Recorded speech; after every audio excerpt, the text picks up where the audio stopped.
ये गाड़ी आपने देखा होगा कि पार्क से निकाली गई थी और इस पार्क से अब ये गाड़ियाँ जो हैं वो निकाली जाएंगी और इन जो लोग यहाँ पर मैकेनिक्स और जितने भी डेंटर पेंटर थे उन्हें कहा गया है कि ये सारी की सारी जगह क्लियर करें ताकि इस जगह को साफ़ सुथरा रखा जाए। और ये CDA की मलकियत में ये क्रिकेट ग्राउंड है और इस ग्राउंड को अब आप देख रहे होंगे कि यहाँ से अब गेट लगा दिया गया है और इस गेट को कहा गया है कि यहाँ पर कोई ताला नहीं लगाएगा और इस जगह को सारी की सारी क्लियर किया जाएगा। अगर कोई नज़र आया तो उसके ख़िलाफ़ कानूनी कार्रवाई की जाएगी।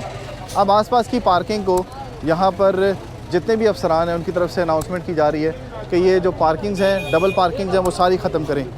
जितनी भी डबल पार्किंग्स हैं उन लोगों से शनाख्ती कार्ड लिए जा रहे हैं और उनसे दस्तावेज़ात दी जा रही हैं ताकि दोबारा अगर वो कोई करते हैं ऐसी गलती तो उनके ख़िलाफ़ कानूनी कार्रवाई की जा सके।